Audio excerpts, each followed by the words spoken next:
Well, hello, everybody.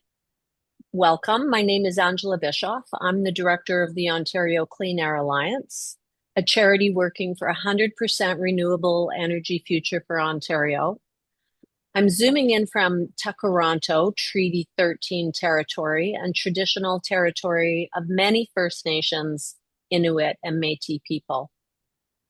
This book launch is co-hosted by Sustainable Learning Lab, St. Thomas University, Coalition for Responsible Energy Development in New Brunswick, and Ontario Clean Air Alliance. Zoom support is being provided by Northwatch. I'd like to introduce my ally in Fredericton, New Brunswick, and co-host of today's event. Susan O'Donnell is an adjunct research professor at St. Thomas University and member of the core organizing team of the Coalition for Responsible Energy Development in New Brunswick. I'd also like to acknowledge Brenane Lloyd, Zoom and chat master, working behind the scenes. And to all of you attendees, thank you for coming. Please feel free to use the chat bar available at the bottom of your screen to share your thoughts and comments. And if you have questions for Linda, please put them in the Q&A. It's also available in the black bar at the bottom of your screen. But if it's not visible to you, click on the three dots at the bottom where it says more, and a bunch of windows will open up, and then click on the Q&A, and then it should open up at the bottom of your screen. I'll endeavor to get to as many of your questions as possible after Susan and I ask Linda our questions. You'll notice that we are recording this session. We'll send all of you and all registrants the recording, as well as any relevant links for further study. At last, I'm very honored to welcome you all to this Canadian book launch with writer and activist Linda Pentz Gunter. She's the founder and executive director of Beyond Nuclear, an organization based in Washington, D.C., that aims to educate and activate the public about the connections between nuclear power and nuclear weapons and the dangers they impose. When I heard Linda had written this book just out this year from Pluto Press, it's called No to Nuclear: Why Nuclear Power Destroys Lives, Derails Climate Progress, and Provokes War. I knew it would be a page turner because Linda is an excellent writer. And trust me, it is. Because Linda didn't write this as a science textbook, nor as a policy report. Instead, it's a takedown of the many talking points employed by nuclear power advocates. Chapters include nuclear injustice, animals and ecosystems, false promises, nuclear weapons, nukes in space, and of course, renewable alternatives. Linda skillfully puts a human face on these issues, making them easily understandable. But let's hear from Linda herself. Linda, thank you for joining us today and for writing this beautiful book. Please tell us why you wrote this book, why now, and what makes your book different from other books on the subject. And then please go ahead and share a reading with us. Well, thank you, Angela, and thank you, Susan, and everybody who's joined us today. It's a wonderful turnout. Can you hear me okay? I just want to make sure the audio is fine. Yes. And Prenhawn da to my friends in Wales who are so loyally turned up, even though they've heard all this before, at least once. And Angela, I think you did a wonderful job in explaining exactly why I wrote this book and what I was trying to do with it, which really was to tell the human stories and to put the issue into some sort of accessible, relatable style that really, for those of you who are already heavily engaged in this issue, to present a book that you can give to somebody else. You know, that the idea is that there are so many people out there that don't know anything really about nuclear power, or they only know what they've heard in the saturation propaganda campaign that's everywhere around us, and think it might not be such a great idea, but don't really know what the arguments are, but are intimidated by the idea of the subject and plunging into something that sounds like it's arcane, that you might have to know science or physics or mathematics or economics to understand it. And, years ago when I first started in this work, I worked with Scott Denman at the Safe Energy Communication Council, and we used to do media trainings for activist groups. And one of the first things we taught was when you're going to get interviewed, paint pictures and tell stories. That was kind of job number one. When you're talking about this issue, whoever's listening ought to be imagining something that they can visualize in their head. And then it's working. Then you're resonating. Then you're meeting them where they are, appealing to their values, the things they know and are familiar with. And really, when you look at this industry and what it's done to human beings and to animals, which is why there's an animal section in there, and to nature and the whole sort of ecosystem, it's so predatory and it's so destructive and, of course, completely needless that I wanted to put the story into a kind of a bigger picture about why do we do this at all? Is there some compunction that we have to be completely self-destructive and to put plastics into the ocean and clear cut forests and chop the tops off mountains to mine and so forth? We seem to be compelled to do things that are contrary to our own survival and to planetary survival. So that gets a bit kind of philosophical and big picturey, but I also think it starts to bring it a little bit closer to home. And the reason it ranges through so many things, space, night sky, night pollution, bird life, animal life, and the marine life, Indigenous communities, is really to kind of build an indictment, if you like, of every aspect of this industry that hurts living things, so that by the time you get to the end of the book, hopefully, you'll feel like, okay, this is a complete prosecutorial case, guilty as charged, and it'll assuage the doubts perhaps that are in people's minds about should we just do this because it's here already and it's carbon free and all the myths that are around. I mean, obviously we're up against a massive propaganda campaign, extremely well funded. So I don't imagine in my wildest dreams that my little book can do a whole lot to counteract the well funded industry propaganda. But, if enough people read it at the grassroots level and start to understand it, maybe some change will happen. And one of the realizations, I think, in writing this book was how similar the stories are, how they repeat themselves, especially in the indigenous communities, whether we're talking about uranium mining or atomic testing, that the people to whom this has happened tell similar stories in their legends.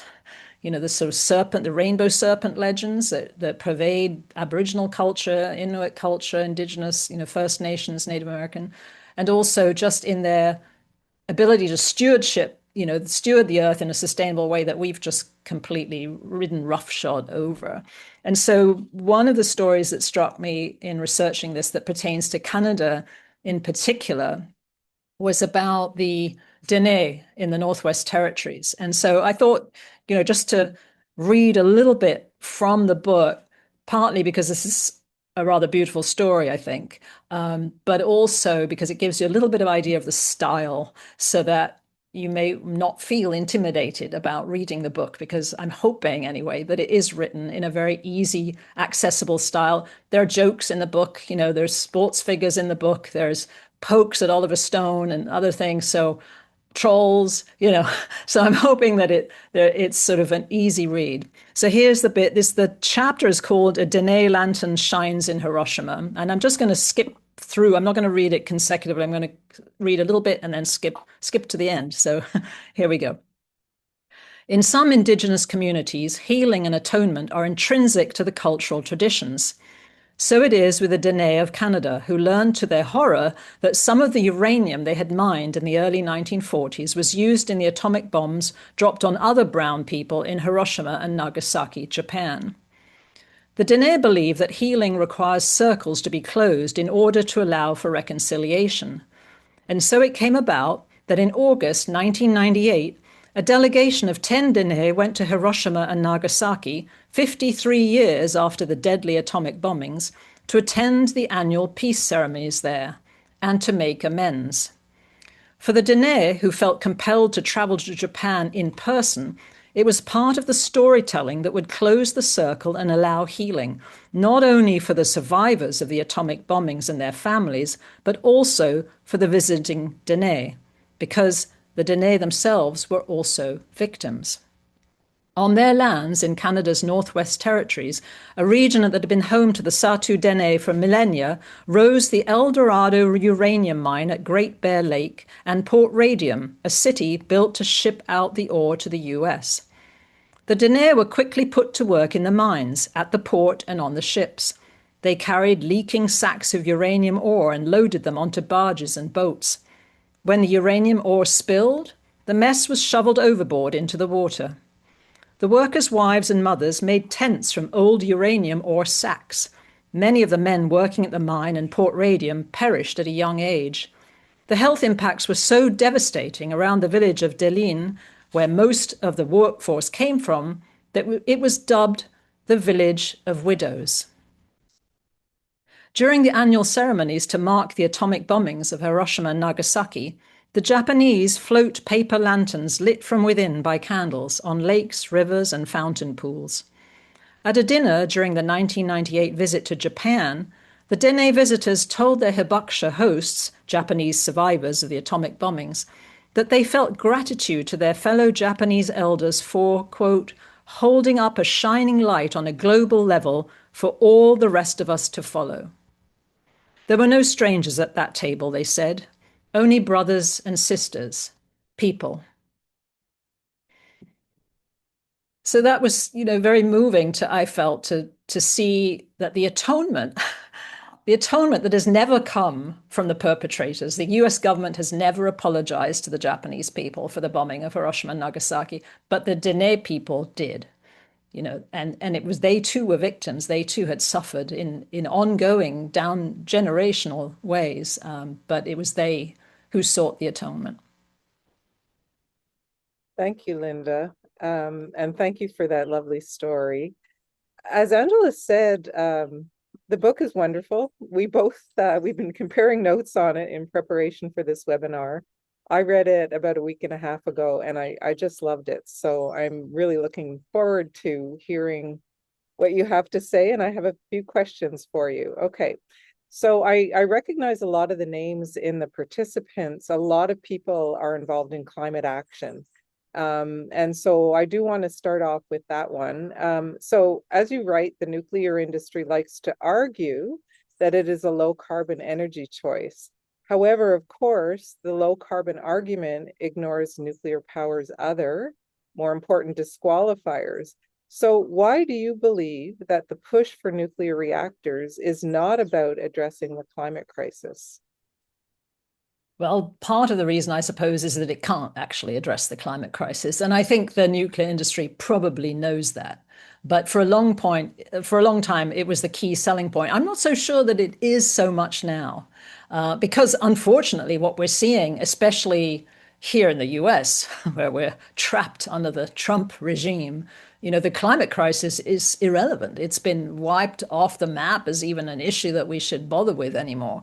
And so the nuclear industry has sort of pivoted a bit towards, well, you need us for the nuclear weapons sector, which is probably not true either, or you need us because of AI. You're going to need ever always on big generation power deliverers, so you'll need us for AI. They're not really talking about being a climate solution so much anymore.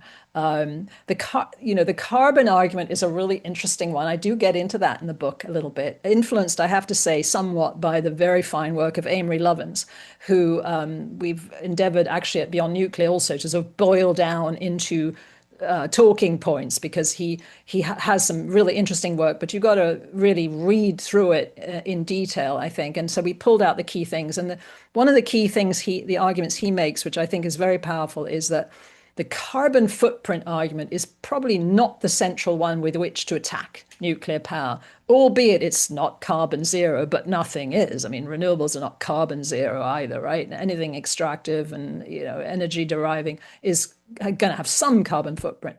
So whose carbon footprint is bigger than others is a sort of red herring direction, because even if, and when the nuclear industry makes that argument, they're only talking about the generation phase. They conveniently forget everything that becomes before: the mining, the milling, the processing, the fuel enrichment, and of course the waste piece. They just talk about the generation phase. But even if it were low carbon or zero carbon, it's still too slow and too expensive to be useful in addressing climate change. And so you've got to choose the quickest, cheapest way of reducing carbon because we're in a crisis and we've got to do it now. And that's renewable energy combined with energy efficiency. So I think that the climate argument falls apart for them very fast. One of the purveyors of this originally was James Hansen from NASA, who always was on about this is the only way to solve the climate, would never answer the time issue. He was always the one saying, we've got 5 years left, 10 years ago, 15 years ago, we have 5 years left to deal with the climate crisis. But he would never answer, well, how on earth are you going to do that with nuclear power then? Because to get one reactor online here, 2 reactors online, for example, in the US, took more than a decade, balloon to almost triple the original cost. So nothing's going to happen in the nuclear sector fast enough or cheaply enough to address the climate crisis. So I think they've been given a convenient excuse to start coming up with other spurious reasons why they need to exist. That is so interesting that you say that. Okay, so in Canada, for example, yes, it is still the main reason for funding the nuclear expansion, right? Because all of the money so far has come from pots of money that are meant to be climate action oriented. But very recently, there's been a slight pivot too in the spring economic statement. In addition to the climate crisis, now it's about securing Canada's place as a middle power country. Now, I know, I won't ask you Sounds to like something out unpack of that. Tolkien. I won't ask you to unpack that, Linda. What on earth does that even mean? A I middle know, I hour. know. We will Yeah. find out. Okay. One of the chapters I found really Oh, interesting in your book was animals in the ecosystem, because I do work with the Pescatamakati Nation on the nuclear file here in New Brunswick. And one of their main concerns is the impact on aquatic life. So it's particularly relevant to Canada because none of the CANDU reactors use cooling towers meant to protect aquatic life, right? So they sit either on the Great Lakes or the Bay of Fundy on the Atlantic coast. And of course, many Indigenous communities in Canada share this concern. One of the things you wrote, the sentence really jumped out at me. We kill fish with an impunity we would not accept if they were puppies. Could you say why marine life is such a focus in your book? yeah. I mean, that sentence, I think, piggybacks on that quote from Paul Watson, which I don't have open the page, but sort of paraphrase says that, while we criticize people for taking bushmeat out of the jungle, and the biggest toll on animal life on the planet is what we plunder from the sea, and that we don't care about hauling out magnificent creatures like tuna and salmon and so forth, and that's fine. They're very cute. It's a problem, but if they're fish, somehow they don't count, or sea mammals and so forth. And I think that's really true. I mean, people don't understand the important role that the oceans play in our ecosystem and in our survival. We know perfectly well that the warming of the oceans could spell our doom just as rapidly as some of the things we're doing on land, But I also think it's part and parcel. I've always been rather a bit of an animal person.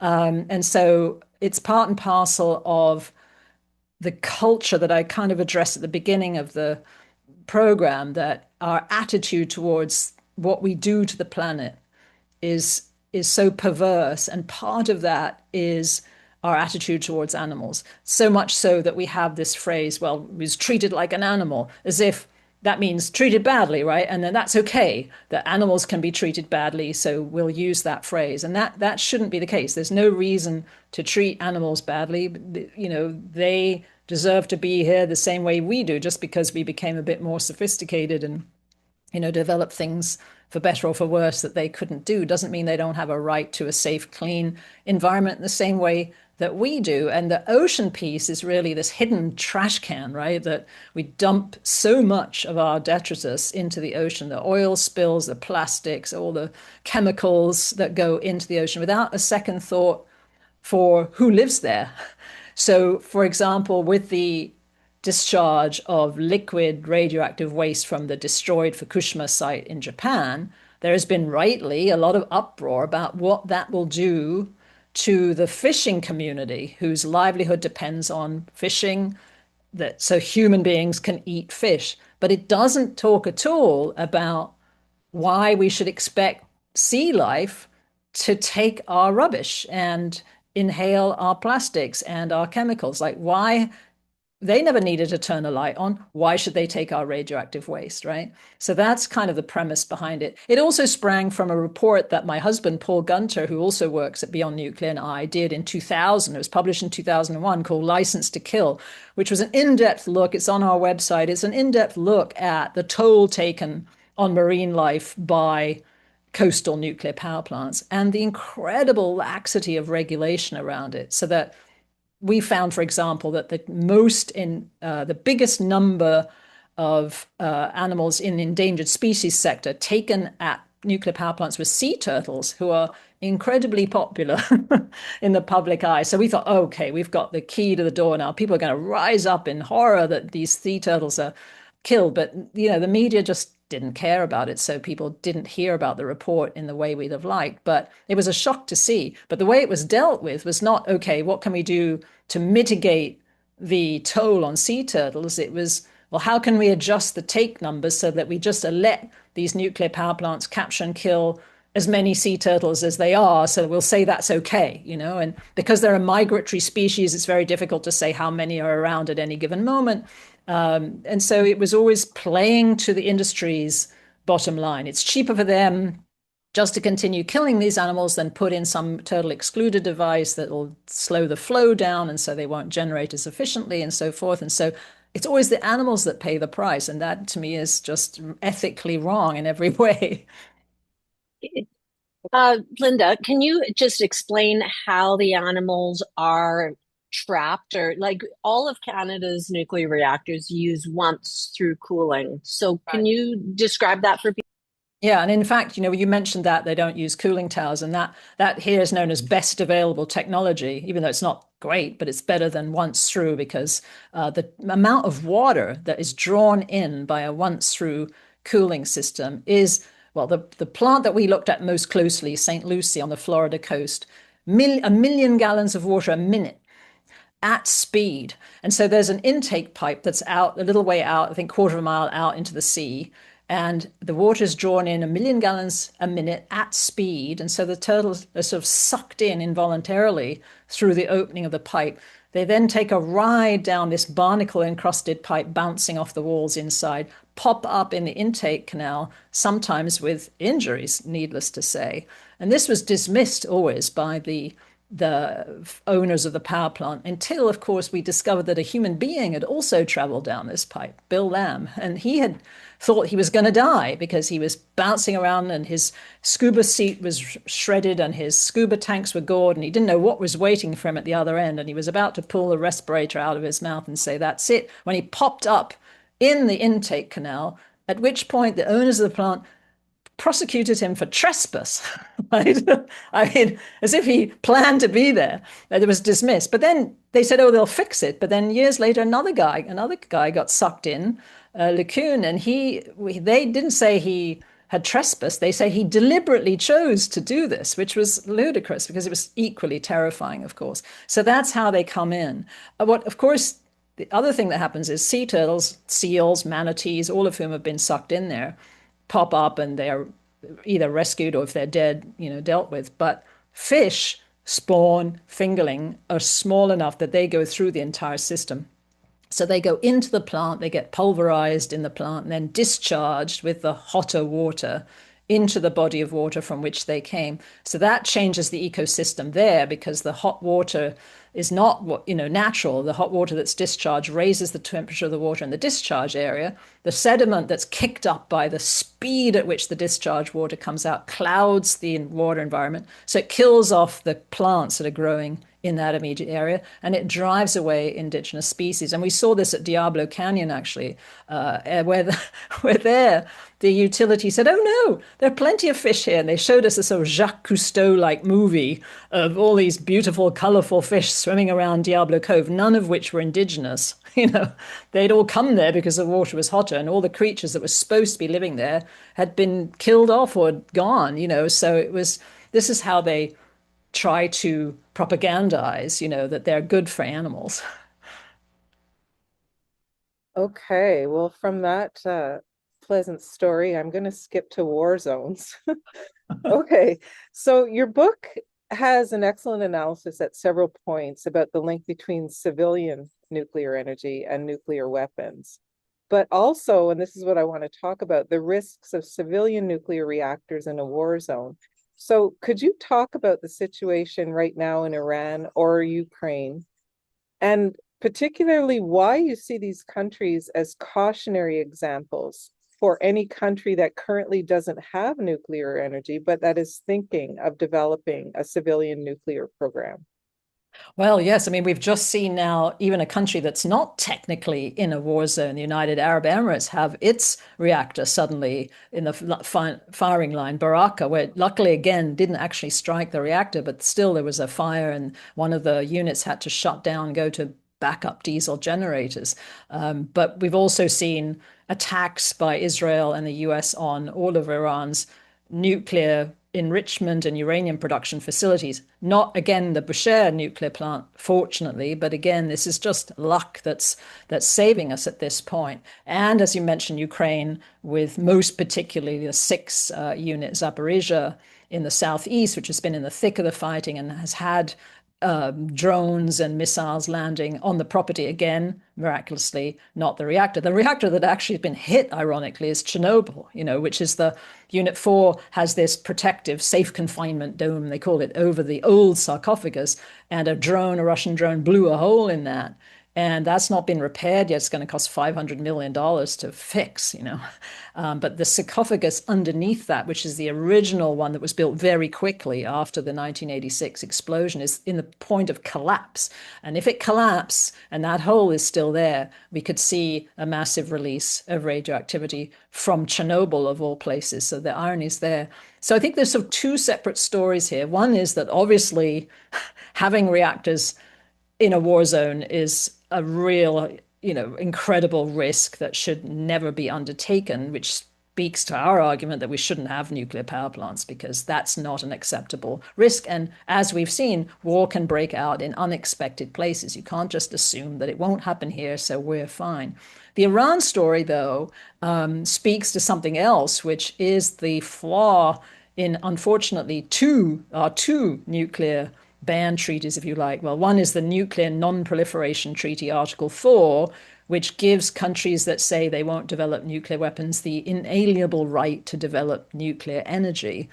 And Iran is a signatory to that treaty and has been, according to them, doing exactly that, exercising that right to have a civil nuclear power program. Meanwhile, the US, a nuclear weapons country, is also a signatory to the NPT.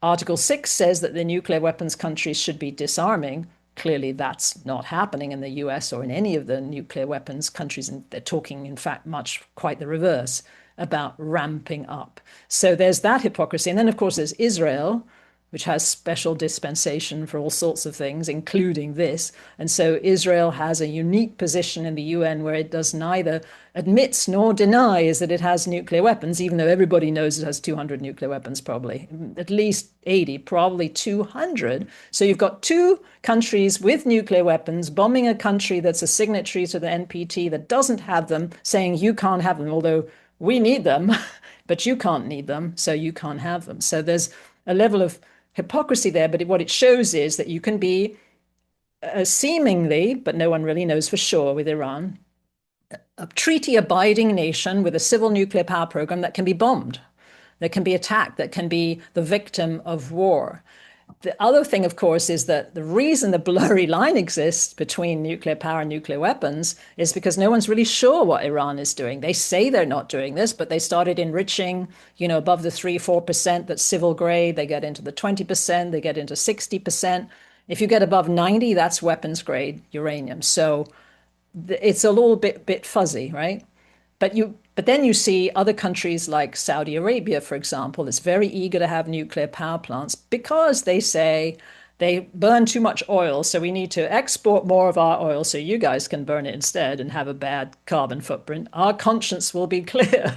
So we have to replaced this oil with something. Now, if you were Saudi Arabia, why would you replace it with nuclear power plant?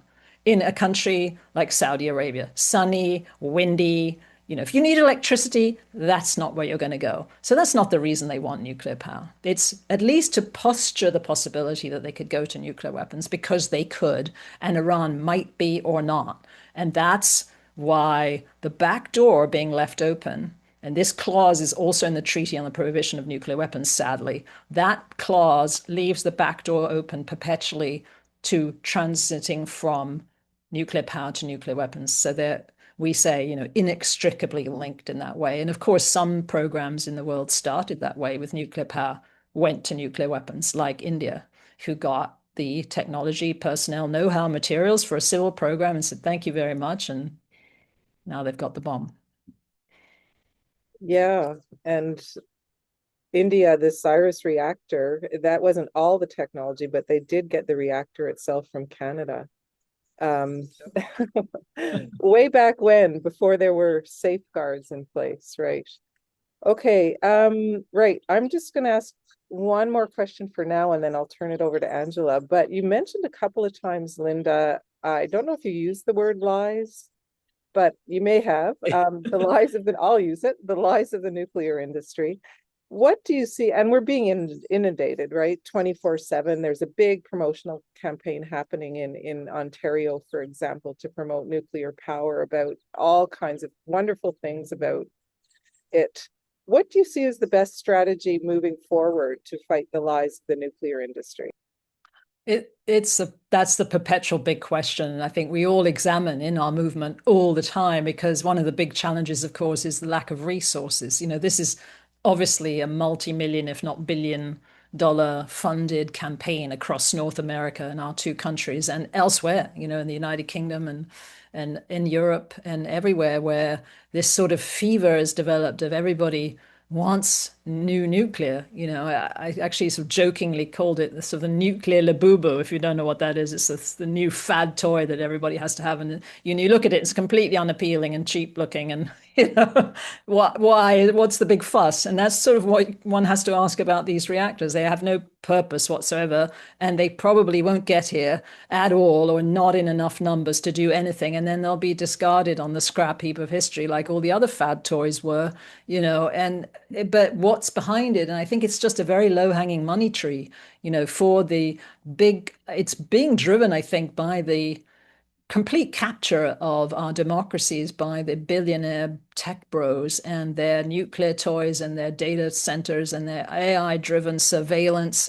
None of this is for our benefit. This is not to check Google on your phone. This is to check where you are and who you're talking to and what's going on. That sounds like a conspiracy theory, but it's well documented in terms of what these AI centers are mostly going to be for versus, the energy they need is not to deliver the data that you need. It's to power these places. They're going to consume massive amounts of electricity and massive amounts of water, and this is all going on along kind of willy-nilly, even though we're in a climate crisis where the last thing we need right now is something else, to invent something else that is going to be a huge consumer of energy, when we should be going the opposite direction. But it's driven by the control of this massive amount of money and by the federal subsidies that are being handed out. And so everybody's trying to grab a piece of this pie while it's still there. I mean, I'm hearing from experts like Joe Rome and others that the AI bubble will probably burst. It'll probably burst before the reactors get there to power it, because to choose nuclear to power, especially small modular reactors, that don't have, 300 megawatts or smaller, they're not going to help much for AI-driven data centers. But by the time they get here, the bubble might have burst and they could be closed already. So this is a tremendous waste of time, resources, further desecration of our environment, contributing massively to climate crisis, with no real gain for anybody except the big profiteers at the top of the money tree, I think. Yeah, we're having this. Sorry, Susan, did you want to? Oh, I was just going to comment on, you obviously are very passionate about this, Linda. Oh, no, not at all. I'm quite calm.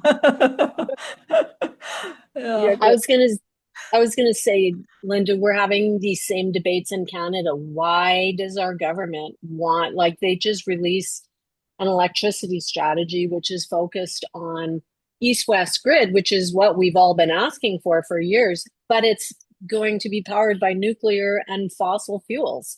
It's like, and one of the reasons given is, well, of course, climate change, but also to create an export market to sell nuclear reactors overseas to Eastern European countries and around the world where, you know, so many of those countries probably want to get into the nuclear arms race as well, I would Yeah. argue. Yeah. But yeah, go And ahead. I think, you know, that's very pertinent to some of the designs of these new reactors, which are fast reactors that both use and produce plutonium and are designed like Bill Gates's TerraPower reactor, you know, the Natrium, largely for export, which is handing everybody a nice little nuclear bomb kit. I mean, I think the bright side of the good news is that people really hate data centers, right? And so there's a tremendous now burgeoning grassroots movement opposing data centers. They also hate billionaire tech bros.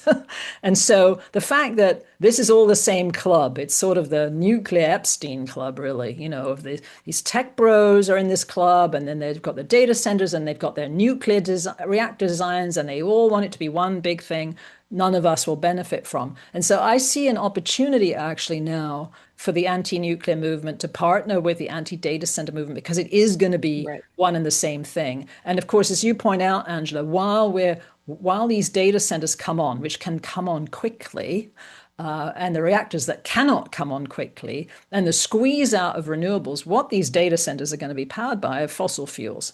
So they are also making the climate crisis far worse by consuming a lot and by using what's here, which will be fossil fuels. So I think there's a chance that the upswell, and I think you asked this question early on, Susan, about what can we do, is that we have the power at the grassroots level to stop these things one by one, and we are at the local level.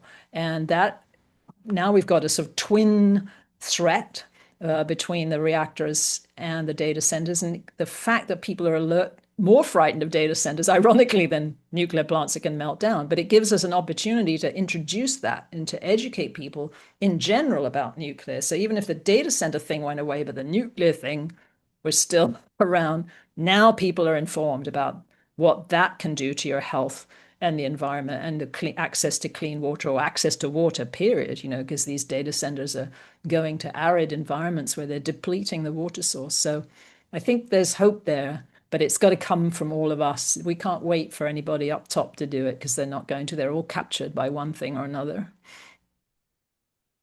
Yeah. Thanks, Linda. Those are all good points. And there's a question in the Q&A also about how to fight these things. But just one more thing to add, and this isn't my question, but maybe you want to roll with it. The SMRs and the nuclear reactors we're considering in Ontario and in Canada, like in Ontario, they're talking about doubling the existing nuclear fleet. And the reactors that they're considering require enriched uranium fuel, and we don't do that in Canada, which makes us even less energy secure because we're having to import it. And how many countries enrich? Not very many. France, United States, Russia, making us even more dependent.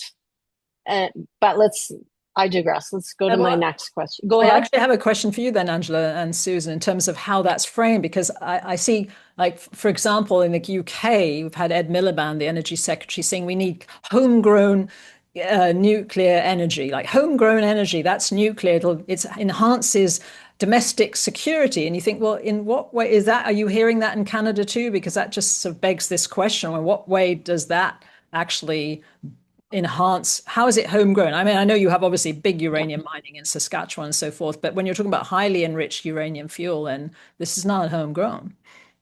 Well, yeah, I mean, the enriched uranium is still a big question. There's been a lot of talk about it behind the scenes, but it all depends on, I suppose, which way we're going to go with the big reactors, because right now it's between Westinghouse and the new CANDU reactor. But you're right, Linda. I mean, how is that if we start to build out a fleet of reactors that require enriched uranium? Although, of course, the SMR that we're trying to sell as well, I shouldn't say that some people are trying to sell, the BWRX 300 that Angela was talking about, also enriched uranium. So it is a big question here.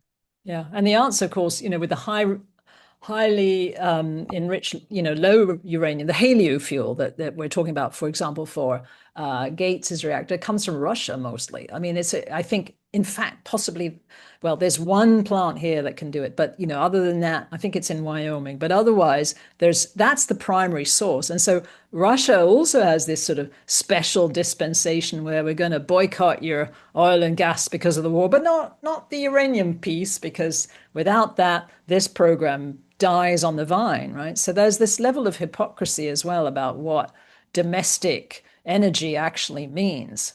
And, certainly in the UK, I mean, one of the stories I include in the book, which is another of these successful uprising stories, is about Orkney, which is a small archipelago off the north coast of Scotland where there is uranium.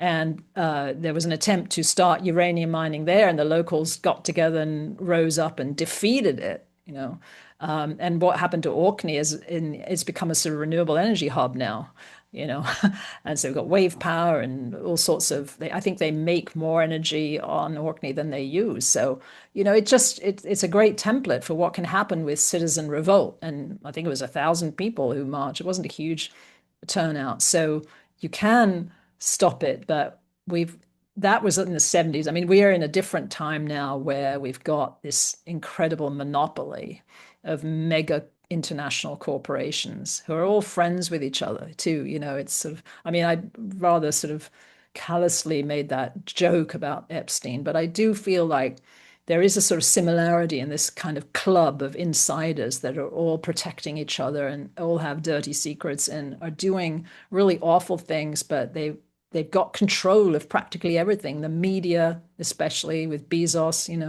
and Musk, they've got so much power, and that's what is going to be tough. Yeah, Linda, that's a good segue for my question.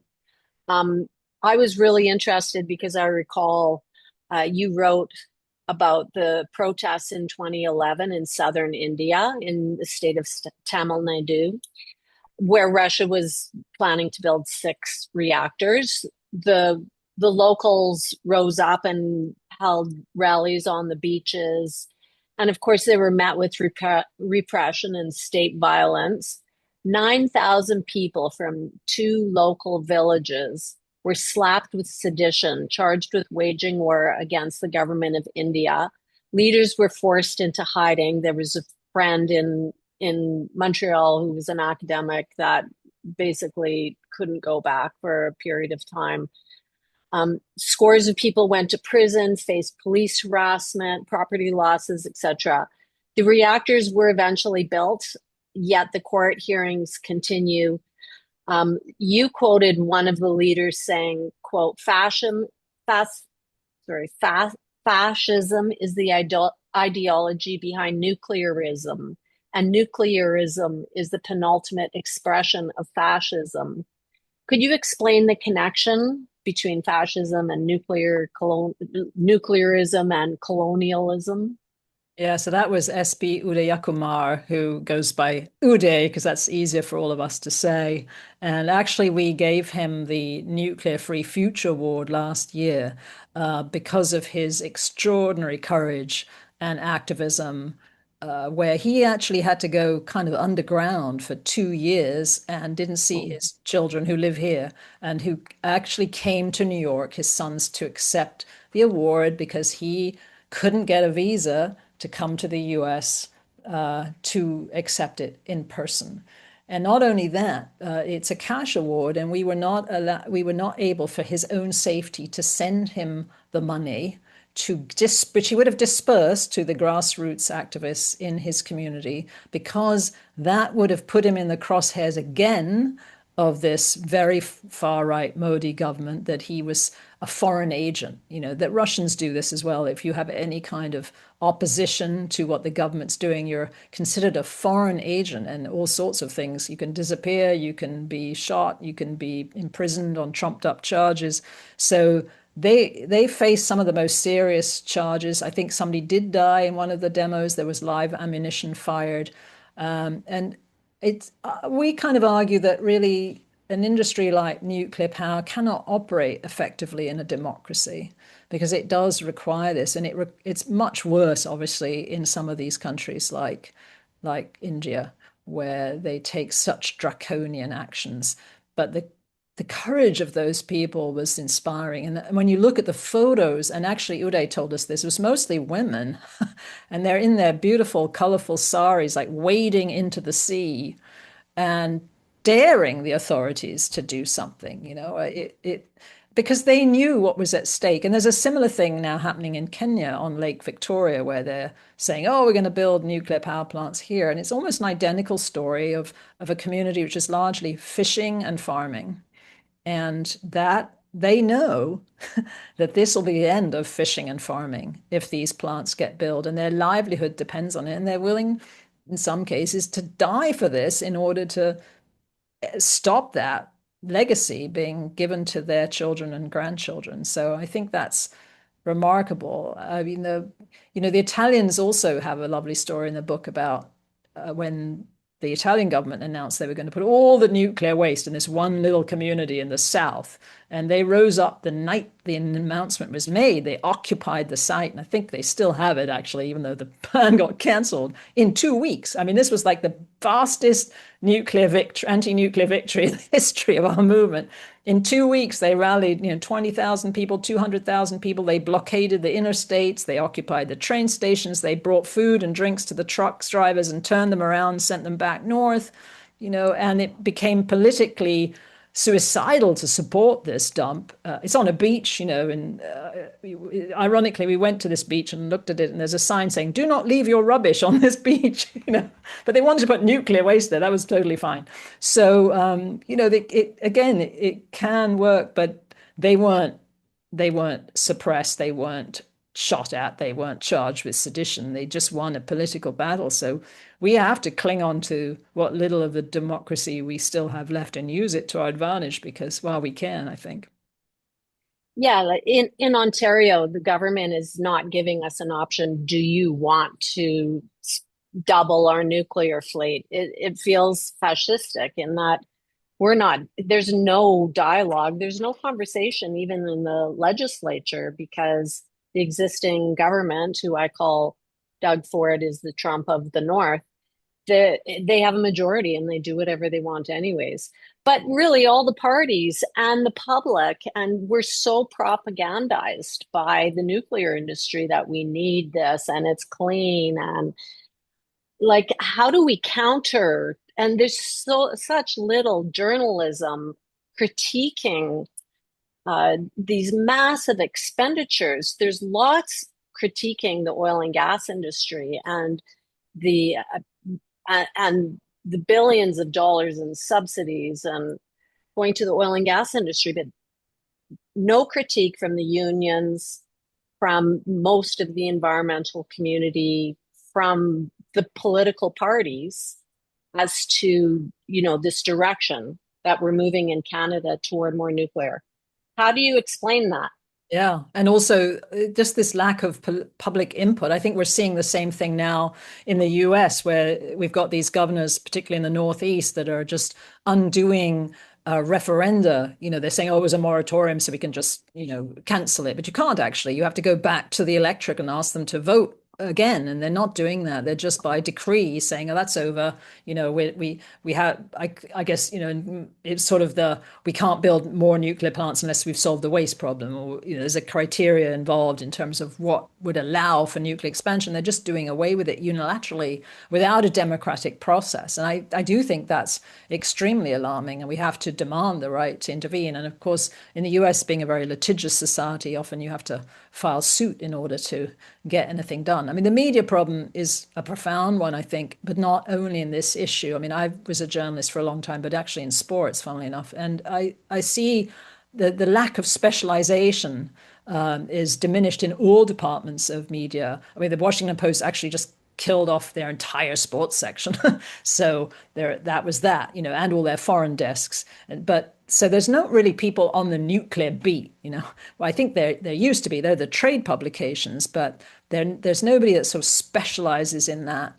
And so that means you've got to try to entice and then educate reporters to cover it. And it is very difficult, which is partly why I'm hoping that my book, might help a little bit in that regard, because it doesn't require any level of sophistication in the issue. It's really written for people that haven't delved into this at all necessarily and just want to try to understand it on a very fundamental human level. And that ought to be argument enough. We shouldn't have to get into the whose carbon footprint is bigger than somebody else's, really. It should be, okay, this is about justice, right? And compassion and caring about each other and caring about everything else that's living around us. And if we center compassion, then we get justice. And if we get justice, then we don't have things like nuclear power and nuclear weapons. But it's a big undertaking. I just noticed in the Q&A section, there's a lot of questions. So Okay. I say let's throw a bunch of like one at a time. I'll throw various questions at you and maybe you can rapid answer.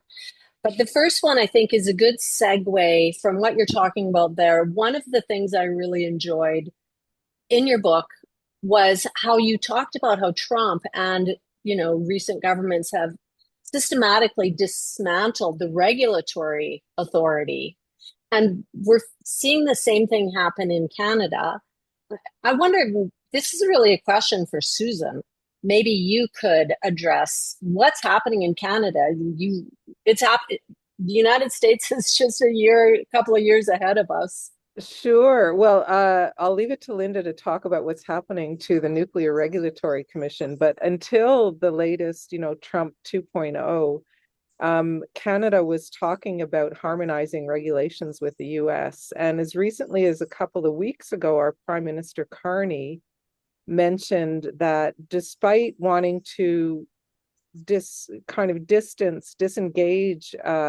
economically in certain sectors with the US for obvious reasons, that there are certain sectors where he sees closer integration. And the language he used made me think that nuclear might be one of them, because we are waiting for an upcoming nuclear strategy. So I just wonder, Linda, if you could talk a bit about, if we do kind of harmonize more with the regulations of the Nuclear Regulatory Commission, what's actually happening there, and concerns about the regulations being weakened?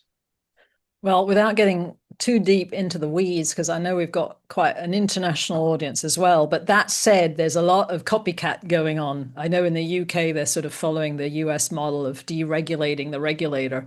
But what fundamentally happened was a year ago in May, Trump 2.0 issued 4 executive orders focused on the nuclear side of things, all of which fundamentally were designed to fast track the development and deployment of new nuclear power plants. And in order to do that, do away with the annoying encumbrances like safety regulations and all these hurdles that they had to overcome to prove that they wouldn't melt down or this wouldn't break or that, I'm oversimplifying it, but that's fundamentally what it was. It was, how can we smooth the way? What's in the way of fast deployment of nuclear power plants? And they concluded, wrongly, I think, that it's the regulator, and that they just put too many barriers in place. And you send in your application like Oklo did, and they send it back to you saying you haven't demonstrated that this can operate safely. So D-, send me the next term paper. So that's what's happening, is that they are, and it started with what was known as DOGE, this horrendous entity created by Musk that went in and planted someone inside the NRC to run it effectively from the Department of Energy.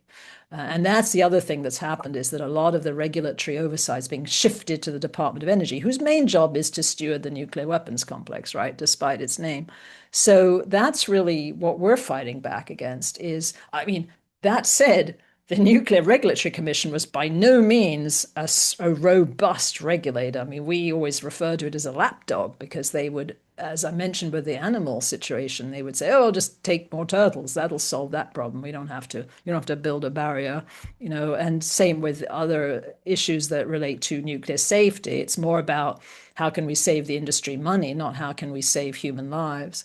So it's infinitely worse under Trump. And so it does mean that whilst we do argue that these reactors are too slow and too complicated and their economies of scale are terrible for small modular reactors, so they probably will never get here, or at least not in any numbers worth mentioning. With this in place now, this dismantlement of the regulator, it's possible that we could see some of these reactors slip through, and they're going to slip through without proper oversight, without proper deep examination of whether or not they're safe. And they've already been called out by people like Dr. Ed Lyman, who's a physicist, who's talked about the natrium, which is going to go to Wyoming, as cowboy Chernobyl was the phrase he came up with, you know, that it's a highly dangerous reactor that's just sort of leapfrogged over the safety barriers because they've been removed, really. Well, one of the things that happened in Canada just a little over a week ago was the oversight, the Impact Assessment Agency, which used to do an initial impact assessment with the with the Canadian Nuclear Safety Commission here. All of that now, it looks like it's being turned over to our regulator, which a lot of us have argued is not independent and is a captured regulator.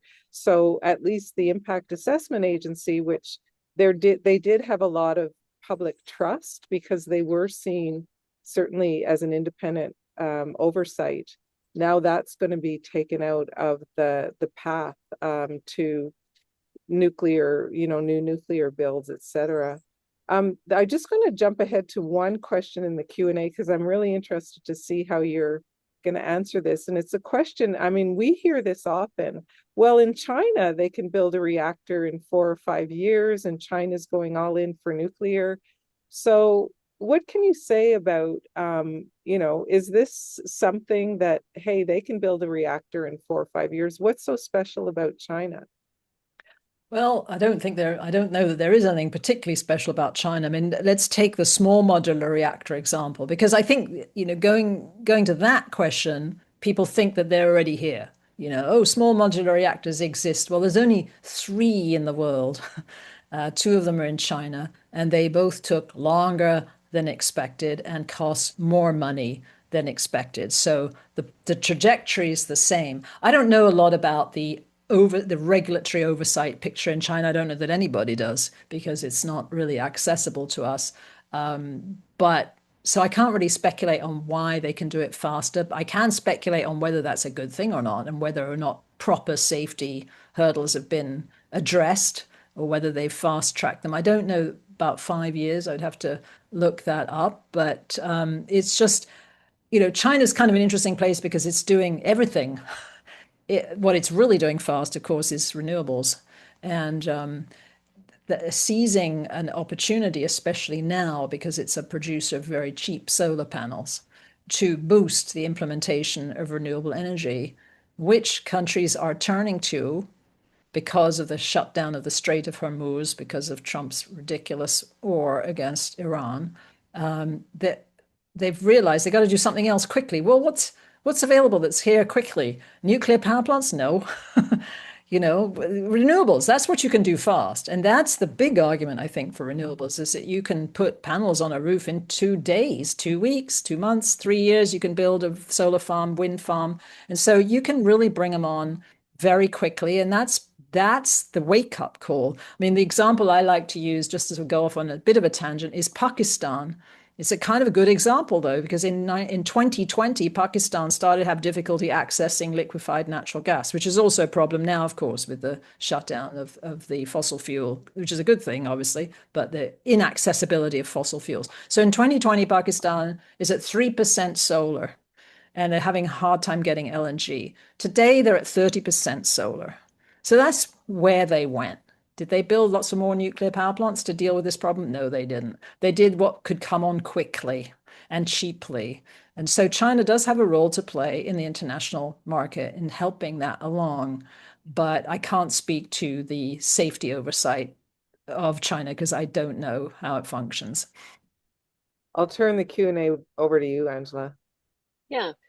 Um, Linda, there's a few questions in a few questions about the connection between nuclear power and nuclear weapons. Now, Canada has signed the Nuclear Non-Proliferation Treaty, so it's harder to make that link. Um, Maybe like it's hard to envision why Carney is all in on nuclear power. Maybe we want to develop our own nuclear weapons in the north, or enrich our own uranium to develop nuclear weapons. Susan or Linda, do you want to postulate on whether Canada wants to get into nuclear weapons, or is it just, the power of incumbent technologies in our country that are lobbying to get the billions to go to them instead of to renewables? I I can say something about that because about 3 months ago, the former chief of the defense staff, I believe his name is General Eyre, who's since retired, kind of went off out of the blue and said something about, Canada should consider nuclear weapons in the future. And so then the Globe and Mail, which is kind of our newspaper of record, our national newspaper, had an editorial saying, well, no, of course it's not a good idea to have nuclear weapons, but isn't it great that we have a civil nuclear program? Because if we ever do want to go down that route, then we're well positioned to do that. And so this again kind of speaks to Linda's argument about the link between nuclear weapons and the civilian nuclear piece. Yeah. Yeah, thank you. Did you want to comment, Linda? I mean, I can't speculate on what's going on in Canada. I do think that a lot of the development of the small modular reactors are for export, and that makes them appeal. The fact that if they're fast reactors, they are appealing to countries that do want to at least have the possibility of transitioning to nuclear weapons. And I do think that sadly, that the global instability that we are facing right now seems to be feeding this idea that we should all have nuclear weapons because that makes us safer, which is, something I do address in the book as well, this kind of myth of deterrence that, this sort of ludicrous nonsense that, okay, the safest we can possibly be is if we have nuclear weapons rather than if nobody does, which, it fails the logic test from sentence number one, right? But yeah, it seems to be part of this fever of developing new reactors and wanting nuclear weapons and forgetting that this is just putting us on the path to our inevitable extinction. Mm-hmm. I like this question from John. Can the absence of independent public health assessment of nuclear expansion be used to increase public concerns? So if you could address health concerns and the lack of testing and research as to the impacts. I mean, that's something that I think they try to keep very clear, buried as deeply as possible. And we have somebody on our staff, Cindy Folkers, who would be much better positioned to talk with authority on this because she is our health expert. But one of the things that we encountered is that, and I think it's probably at least 10 years ago now, that the Nuclear Regulatory Commission actually commissioned the National Academy of Sciences to develop some protocols to do studies about whether there were increases of cancers around nuclear power plants, and Irwin, Tennessee, which is a fuel fabrication facility. So I think it was 6 power plants and 1 fabrication facility. And so there were, I think, 2 or 3 versions of how one could do this that were funded and developed. And then the NRC just canceled any further exploration of this. And they claimed that it was just going to be too expensive and wouldn't tell us anything anyway. But then we found out that they just spent millions of dollars on a 3rd building of their headquarters, which was actually standing empty because they'd over-anticipated, the nuclear renaissance that wasn't.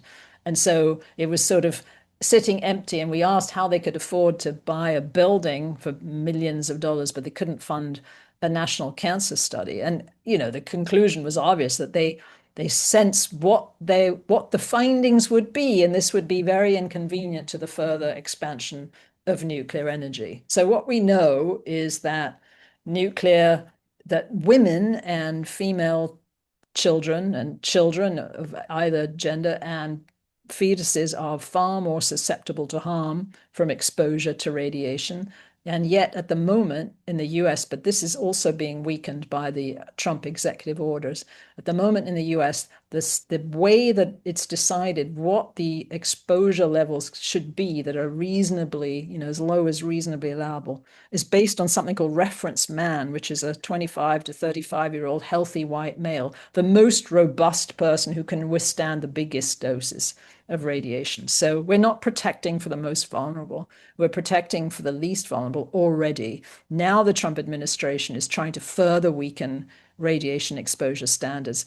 We think partly because what's afoot is that the data centers that are being developed, they're going to come into highly densely populated areas because they don't want to build them in faraway remote places because it's too expensive to draw the power there. So they're going to bring them into densely populated areas with their little toy reactors to power them, right? So now we're going to see small reactors in densely populated areas. So it behooves them to reduce the protections in terms of health and safety to say, yes, these are harmless, they'll be fine. We don't need an evacuation zone beyond the fence line. Surrounding populations won't be at risk because they're meltdown proof, and not do any of the studies. So it's really alarming in terms of what populations could be, the jeopardy they could be put into by this double whammy of nuclear power and data centers.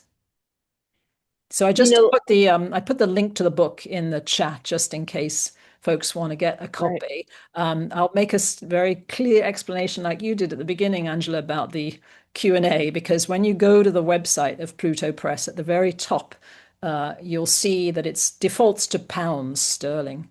And sometimes you can see a little arrow and sometimes you can't. But if you click on that, if you're not in the UK, if you click on that, you will see a drop-down menu. You can choose US dollars.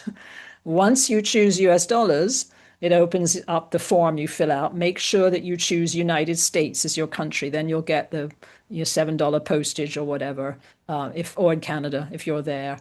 And I can give you, since you so kindly turned up in such great numbers, a discount code. So when you open this page, if you put in where it asks for a discount code, all caps, nuclear 30, so nuclear and the number 30, you'll get 30% off the cover price. Don't tell this to everybody, but it's just for you today to use. If you don't have to do it right this minute, but if you choose to order the book afterwards, you can get a discount with that code. Thank you. Good tip, Linda. I appreciated that you explored the work of Dr. Timothy Musso and his research and his team of researchers that went to nuclear sacrifice zones outside of Chernobyl, primarily Chernobyl and Fukushima, and what they discovered in the animals there. Because we always hear, the animals are thriving in those dead zones. They're not so dead. Please tell us about that, his work. Yes. So I think, abundance doesn't necessarily signal good health. So even if there's a temporary bump in the abundance of animals because of the absence of humans, and we're talking about the Chernobyl exclusion zone now, which, by the way, is 1,000 square miles still today uninhabitable, right? So that's the legacy of Chernobyl all these many decades ago. If you have to look deeper than just, there's lots of wolves, there's tons of birds, and so when they did look deeper, what they found, for example, in birds was cataracts, which is fatal for birds if they're going to catch insects and find worms and so forth. They found sterility in birds and in small mammals like voles, in males, so male sterility or very low sperm count. And they found reduced longevity as well amongst these animals. And then in the forests, they found this absence of microbes that cause decay. So, when a tree falls in a forest and no one hears it and it lands on the ground, it eventually rots. But the trees that have fallen were just sort of there. The leaf litter was there. It was I kind of say it's almost like time stood still, and that's because those microbes are not there. So the ecology has changed significantly. The other study that Tim's been doing for a long time is with the dogs and some cats around the Chernobyl zone. I mentioned in the book that if you saw the series, the drama, which was again a phenomenal way of telling this story, because the television series Chernobyl, which was a drama, was the most watched television series that Sky HBO had ever aired. I mean, that blew me away that that would be something that everyone would flock to. And there was an episode about the animals. You saw the soldiers coming, they were told to shoot them because they thought they would contaminate people and so forth. But of course, they didn't get them all. And so those animals have continued to live there as strays, and they've been fed by the plant workers, and then now they're being examined. So Tim's group brought in veterinarians, and so they've been spay neutered, they've been vaccinated, they get fed and so forth, but they're also looking at their DNA now. So I think that's going to be very interesting to see. Like, these animals have been living long term in so-called low levels of radioactivity, which have been shown to be extremely damaging, right? Down generations. So we're going to see, once they publish those results, what that actually means in those populations. So yeah, he's done some, and he's been, as you said, to Fukushima as well. I think studied butterflies and birds there, and Marshall Islands too. I just learned. I just got back in touch with him after a long break, and he's doing some very important work, I think, in the Marshall Islands, which that is in the book too, and I think was one of the most disturbing pieces of research that I came across, which was this complete disregard for them as human beings. The Marshallese, they were treated as lab rats effectively, and left in, the folks who were on Rongelap were not evacuated from Rongelap for 2 days after the huge Castle Bravo hydrogen bomb went off on Bikini Atoll.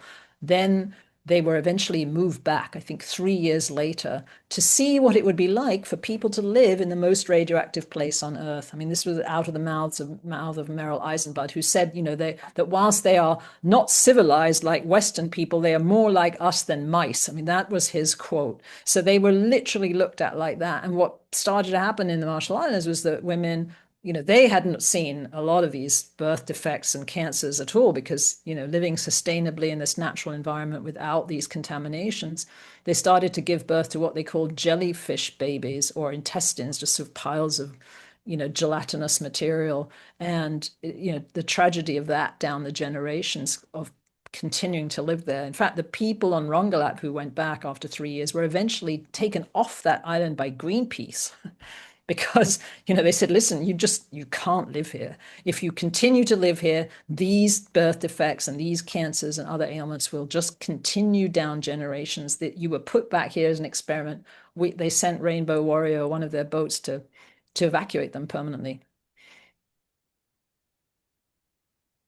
Oh my God. Mm. That's overwhelming.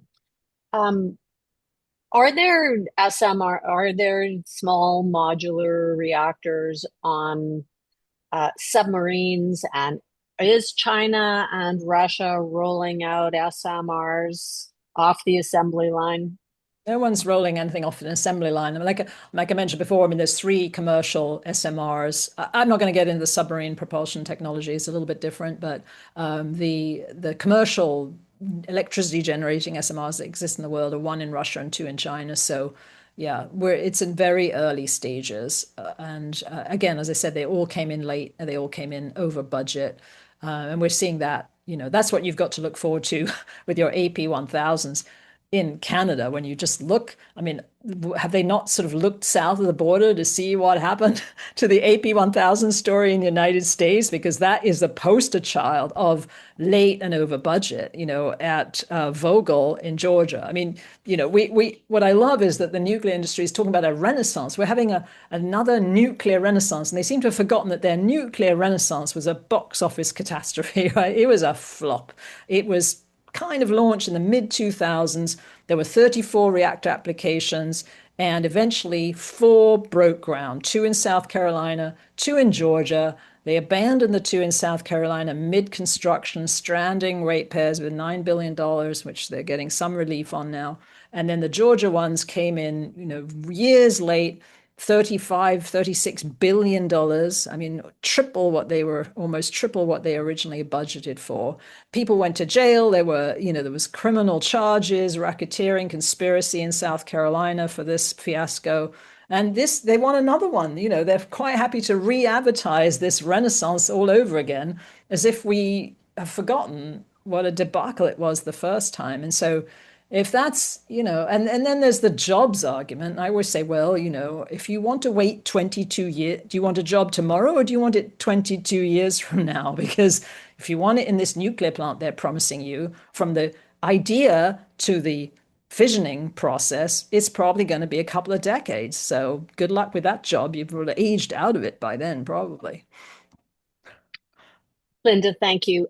As we slowly come to close this, I wonder if you could flip it and talk more about what's happening with the renewables revolution around the world, the costs associated with our various energy options, and just how promising the renewable option is. Yeah, I mean, when you look at the numbers, I mean, it's just taking off extraordinarily. I don't think I've got the figures in front of me. I'll have to look and see, but there are some really. Oh, here they are. Yes, so they're just growing by leaps and bounds. I mean, they're overtaking pretty much every other generational, method like fossil fuels and nuclear already. And I think 45% of the world's energy is now driven by renewable energy. So we're seeing exponential growth and plummeting costs, and exactly the opposite in the nuclear sector.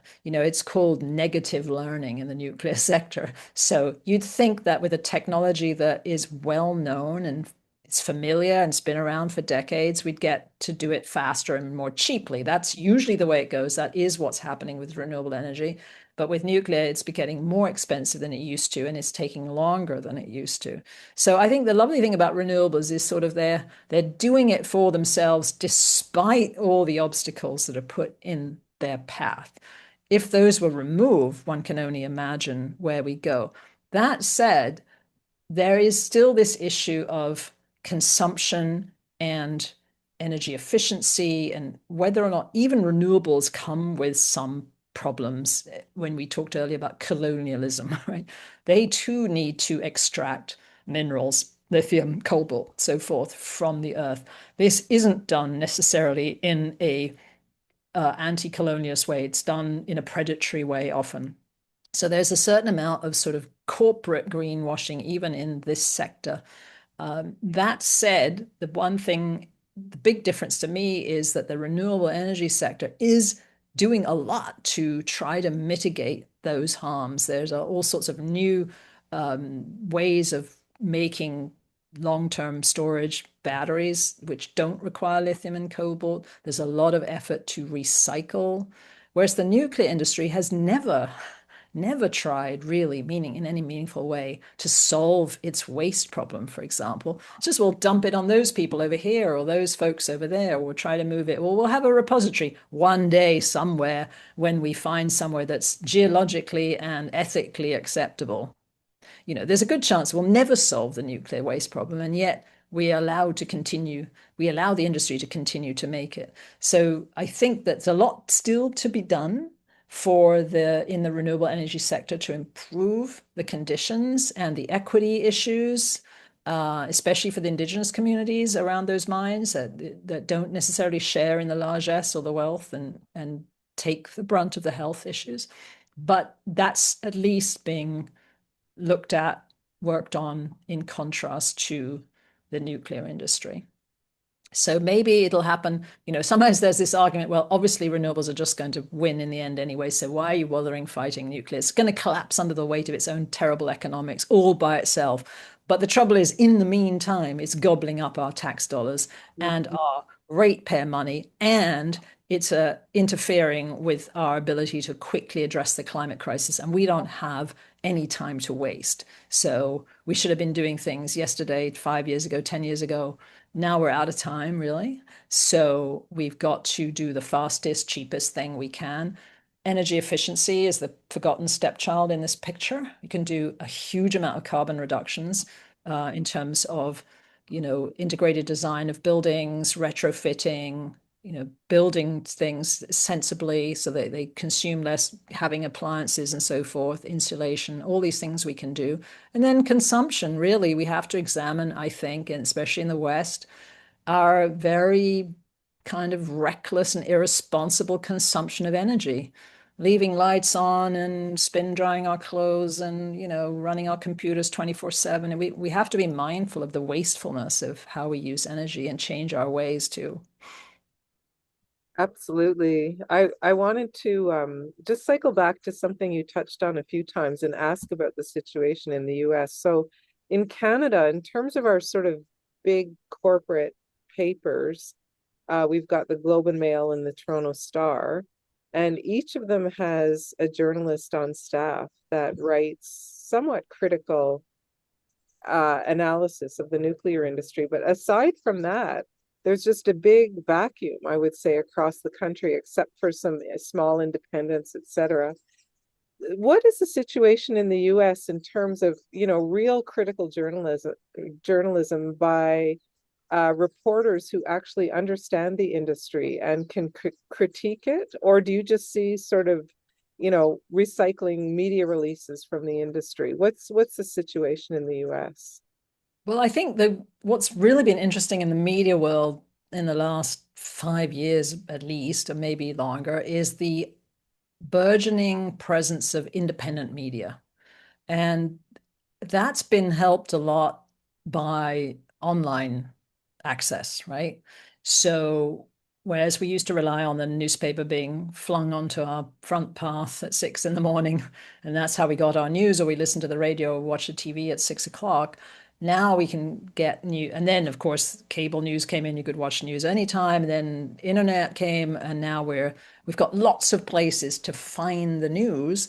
And so there are some independent outlets. I'm going to give a shout out to Common Dreams because they do fantastic work on everything, including our issue. And I strongly recommend supporting them financially and by reading them because they're excellent. And they do get it, and they write intelligently and analytically, and they understand the nonsense about nuclear. So there's a few like that. There's some in the UK as well, similar ones, Double Down News and some of these other declassified. Mondo Wise, they're out there.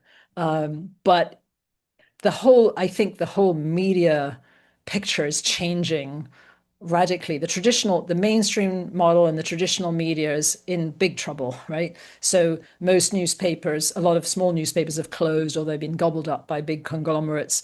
A lot of them, like I said before, have slashed their departments down to minimal. So having the bandwidth, even to assign somebody the luxury of learning something seemingly as complex as the nuclear story and then being a regular beat reporter on it, it's probably a thing of the past now. So I've always been encouraged, you've got to make your own media too. And I think that circles back to the what we can do. And one of the things we can do is stop moaning and posting things on Facebook and actually, start writing letters to the editor, start writing op-eds, make videos, put them on these platforms, even though we hate them. The Instagrams or TikTok. I mean, I've just started doing that with Instagram, and I've been really shocked at the amount of views, and it's just sort of going everywhere. And in 1 minute, you can get a message across on a little video that, is more effective than writing some great long essay on some obscure news site that no one's reading. So I think that we've just got to get busy. We've really got to not complain as much and talk to each other as much and get out there and tell everybody else what we know, because we do spend a lot of time telling each other what we know and not nearly enough telling other folks. And we've got a lot of vehicles to do it now. And so we need to get better at using them. And I fess up right away, for those of us of an older generation, this is a steeper learning curve. And so if we can recruit some youngsters who can turn these things out fast, that will also help, I think. And there are some platforms that are, we perforce have to stay on X because that's where a lot of the conversation is. And I have to say, despite my loathing for Musk, the X platform is really useful to get a lot of good information along with the bad. There's Blue Sky, which a lot of people have transported over to instead, which is more benign, at least for the time being. So there are places you can go to get the message out, and you're talking to a lot of people then. YouTube, like you're going to put this up on YouTube. That's another venue, although I think it's such a crowded space now that you feel kind of lost amongst the billions of videos that are on YouTube. But you just never know who might watch it. Yeah, well, we're going to put it up and we'll send everybody the link, and maybe we'll pull out little clips, short 1 minute clips of you, Linda, and we'll circulate those as well. So I want to give you both an opportunity to just any closing remarks you'd like to say. I'll just turn it over to Linda for her final remarks. Thank you. Yeah. Well, it's interesting, that idea, Angela, too, because that reminds me that not to sort of waffle on so long-windedly, because if you're going to do little clips, you've got to talk in sound bites. That's really crucial, because otherwise you have a hard time clipping. Which clip am I going to get? Whereas you didn't run on 8 sentences in a row. So you should have told me that at the beginning. But anyway, but it's a great idea, and I think, yeah, I think that it's easy to feel sort of hopeless and overwhelmed by this issue, and that we're all doomed anyway. So what's the point? And I just wake up each morning thinking, well, what choice do we really have? I mean, we're compelled to do this work because it's the price. The prize. If there's half a chance that we win, the prize is everything, right? It's this planet and everything on it, and that's a prize worth fighting for, even if it looks hopeless. And so, as I said before, I think we have to try to center compassion and love up front, which is getting lost so deeply in all this horrendous rise of the far right and fascism, as you mentioned, Angela, and just the authoritarianism, and everything's about hatred, and killing each other and fighting wars. And what's the point if the planet's going to go down anyway? Who cares which bit of land you own, in the end? So we have to try to reinstill that sense of caring for each other and for the planet we live on. And that's why, I have a little bit of the Lorax in the book, and it's such a great metaphor for that. The lesson learned, that we're in the time of unless, right? That's what he says at the end. We're now in the time of unless. So unless we do something, we can't survive. So we have to act. Beautiful way to end. Thank you so much, Linda and Susan and Bernane and the more than 100 people who joined us today. And we'll follow up with an email. I will say thank you for your participation and have a beautiful summer, everyone. And let's fight this beast. We're on it. We're on it.